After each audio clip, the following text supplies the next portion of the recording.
Hola niños, bienvenidos a clase. El día de hoy vamos a continuar en la página número 44 de nuestro libro.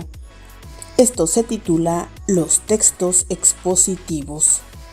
En un texto expositivo se muestran de forma neutra y objetiva determinados hechos o realidades. Por esa razón, no basta con lo que un autor crea o suponga sobre el tema.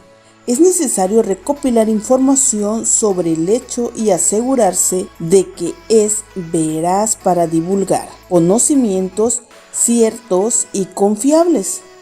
Una forma de organizar los textos expositivos es por medio de títulos y subtítulos, con la finalidad de representar la información de manera clara, ordenada y ágil para que el lector pueda ubicarla con mayor facilidad. Muy bien niños, esto quiere decir que nosotros debemos de buscar varios autores, ¿verdad? De investigar nosotros bien el tema que nosotros queremos exponer o del tema de los textos expositivos. ¿Por qué niños dice neutra y objetiva? Porque nosotros debemos de dar la información de una forma general y no de una forma donde nosotros estemos haciendo que las demás personas se compliquen para entenderla. Otra de las situaciones que se da con esto, niños, es que bien lo dice, ¿verdad? Que es necesario recopilar la información de los hechos. ¿Por qué, niños? Porque toda información que se dé a conocer debe de ser confiable, que sí exista, que no esté inventada.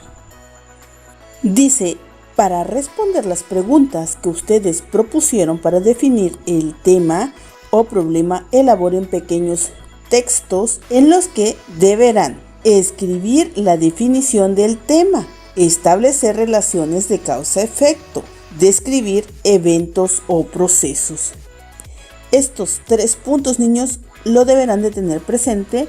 Continuando, niños, cuando la pregunta sea ¿qué es? ¿Cómo se define? Responde con sencillez y claridad las características del concepto. Esto quiere decir que sean con palabras que nosotros podamos entender en la primera lectura que hagamos. Y también, niños, recuerden ustedes que debe de ser de forma breve dicha definición. Bien, niños, en pantalla nosotros tenemos un ejemplo. El tema es ¿qué es un ciclón? Y aquí tenemos, niños, la información. Un ciclón es una concentración anormal de nubes que gira en torno a un centro de baja presión atmosférica, cuyos vientos convergentes rotan en sentido contrario a las manecillas del reloj y a grandes velocidades. Sus elementos principales son lluvia, viento, oleaje, marea. De tormenta se clasifican de 3 modos, de acuerdo a la fuerza de sus vientos: depresión tropical, tormenta tropical y huracán, el cual tiene 5 categorías. Muy bien, niños, ¿cuántas categorías tienen los huracanes? 5, ¿verdad? Otra cosa importante, se contesta la pregunta que dice ¿qué es un ciclón? Claro que sí, dice que son nubes que giran en torno a un centro ¿de qué? De baja presión atmosférica, ¿verdad? Eso es la definición de un ciclón. De un lado tenemos nosotros la imagen, ¿verdad? Esa imagen es acerca del tema. Todo tiene que estar relacionado, niños. Bien, niños, continuamos y dice el siguiente subtema: las relaciones de causa-efecto. Cuando las preguntas sean ¿por qué ocurre? ¿Qué provoca? ¿A causas de qué? Contesta cuáles son las causas de un suceso y cómo se relacionan con sus efectos. Ahora vamos a ver un ejemplo, niños.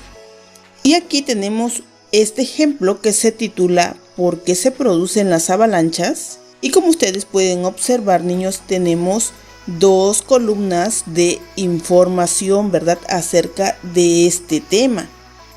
Pero también nosotros podemos observar, niños, la información de la fuente que se consultó. Ok, niños, ahora vamos a dar contestación a las preguntas. La primera dice ¿por qué ocurre? Que es lo mismo que ¿por qué se produce?, ¿verdad? Y la respuesta es cuando enormes capas de nieve se desprenden de la ladera de la montaña y se rompen como vidrio. Recuerden que conforme se precipitan, colina abajo, ¿verdad? Segunda pregunta, ¿qué provoca? Y la respuesta a esto es, niños, que las víctimas queden atrapadas en esos sucesos, casi nunca pueden escapar, ¿verdad? Así es, niños, cuando las personas las alcanza la avalancha, estas son atrapadas, niños, y pues es muy difícil que logren escapar, ¿verdad?, de esos sucesos. Última pregunta, niños, y dice así, ¿a causa de qué?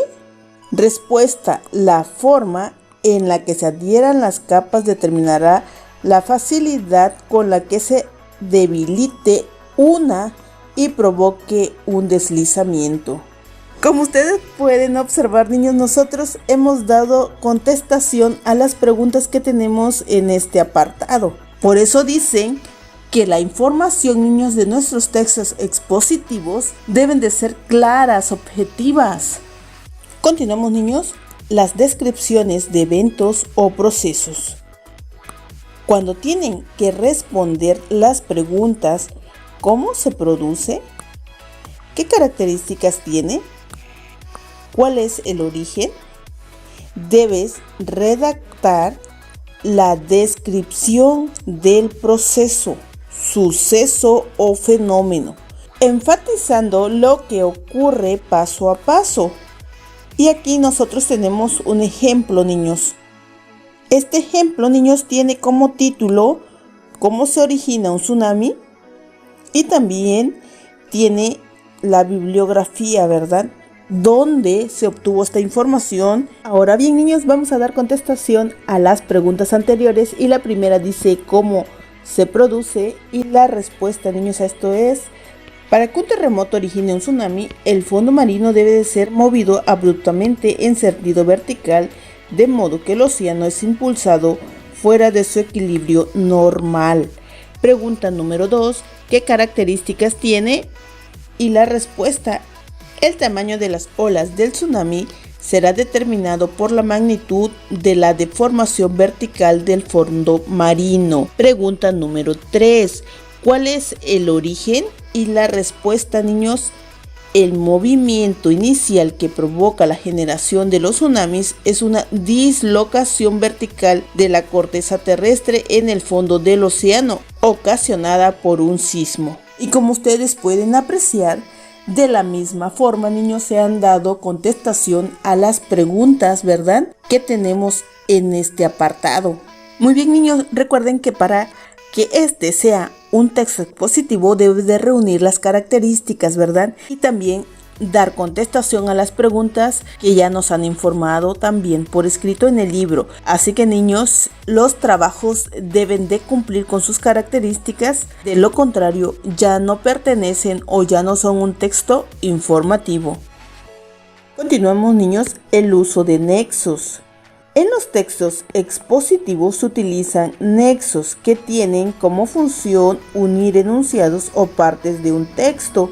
Por ejemplo, para enseñar el orden de las ideas, explica una causa o una consecuencia. Localiza ese tipo de nexos en el siguiente texto. Pues bien, niños, aquí nosotros tenemos un pequeño texto, ¿verdad?, que se titula Cazando tormentas en el oeste americano. ¿Cómo se titula? Cazando tormentas en el oeste americano. Tornado Alley en Estados Unidos, ¿verdad? Y como pueden ver ustedes, niños, aquí nosotros tenemos esa información y lo que nos piden es que nosotros localicemos a los nexos. Pues bien, niños, nosotros aquí tenemos la información, ¿verdad? Vamos a leerlas, pero antes déjenme decirle que lo que ya tengo aquí subrayado con color amarillo, niños, son algunos de los nexos con que se cuenta en este tema y vamos a empezar la lectura. Pues bien, niños, como ustedes pueden observar, entonces la palabra cómo, dónde, cómo, cuándo, para, cuándo y para son nexos. Estos nos ayudan a unir las oraciones. Ahora bien, aquí nosotros tenemos otro ejemplo, niños, y este se titula Temporales espectaculares. Furia oceánica, isla de Vancouver, Canadá. Pues bien, niños, lo que tenemos de color rosado, esos son los conectores, son las palabras que unen a los textos, la información, ¿verdad? Continuamos, niños. Los nexos nos permiten relacionar elementos de una oración. La función, niños, de los nexos es la siguiente: coordinar oraciones, redactar textos coherentes. Aquí nosotros tenemos ejemplos de los nexos: luego, después, primero, antes, pero, aunque, sin embargo, aún, antes, que, cuanto, siempre que, como, por qué, puesto que, ya que. Estos son algunos ejemplos de los nexos, aunque existen muchos más. Muy bien, me dio mucho gusto estar con ustedes en esta su clase y nos vemos en la próxima. Hasta pronto.